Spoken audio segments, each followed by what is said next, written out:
Hello and welcome back to Exothermic Plays Games. I'm Exothermic and the date today is Saturday, October 5th, 2024.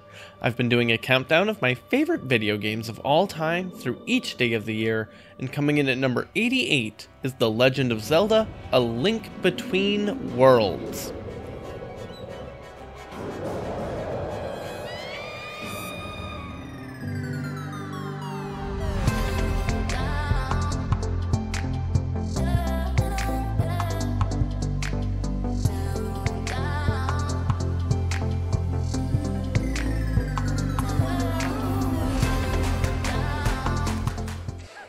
A Link Between Worlds is the last traditional Zelda game that has come out, not counting remakes, and oh man, is it glorious! You start off doing some errands around town, like delivering a sword to the captain of the guard, but it turns out he's been attacked and Hyrule is under siege.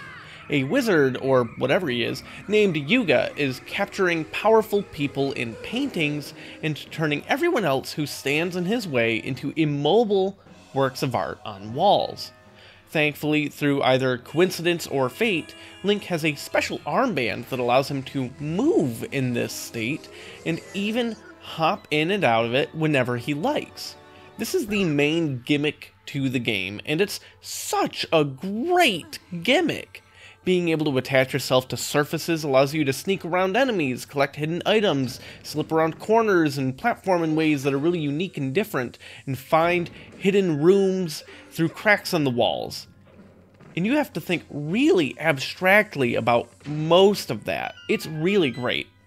And on top of that, the combat in the game is tight and responsive. It feels like a nice, very polished homage to the greatest classic titles in the franchise, like A Link to the Past, which this is technically set in the same world, Link's Awakening, and of course the original game, just A Legend of Zelda.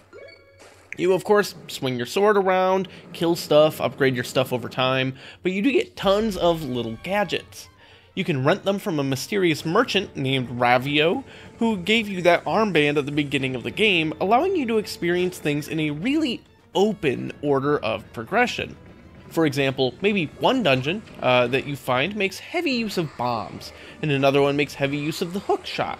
You can pick and choose the order you tackle these based on which things you want to rent first. If you feel like you're getting really stuck in one, that's okay, just go back to Ravio's shop, rent a different item, and go try the other dungeon. You can come back to that other one when you feel like it.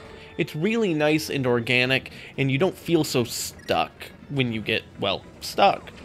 Over time, you can amass enough rupees to buy them outright from Ravio, allowing you to tackle more advanced things requiring different combinations of items. They didn't reinvent the wheel here, but it's really just such a good wheel. Each item has great uses in combat and in the puzzles, and again, everything just feels great. So, what's the story? Who is Yuga? Why are they capturing these people? Well, Yuga's goal specifically is to capture the descendants of the Seven Sages in order to resurrect Ganon and meld with him to become the ultimate force of evil in both worlds. Oh, yeah, I sure did say both worlds. The reason the game is titled A Link Between Worlds is that in a big plot twist, Yuga actually succeeds in capturing all seven sages, including Princess Zelda, and resurrects Ganon. But it's not your Ganon. There is actually an alternate universe linked with this one named Lorule, which is such a stupid name, but it's kind of funny how stupid it is to the point that it's a little charming. And Yuga resurrects their Ganon. Now it's up to Link to stop them from breaking out in full to Hyrule and save both worlds by quite literally slipping between the cracks in the veil that have formed between the two universes. At first, I thought it was great how open and fluid the movement throughout Hyrule was right off the bat, but thought the map was disappointingly small. And then, I learned that was because it was just half the map, and there's way more dungeons in Lorule left to explore. In typical Zelda fashion, you keep doing puzzles, keep beating bosses, keep powering up with new items and upgrades in preparation for the big climactic battle against Ganon to save the day. There's a lot more wrinkles to that in this one, though, with elements of this story being heavily influenced by Low Rule's history, taking a familiar formula and turning it a little, though admittedly not that much, on its head.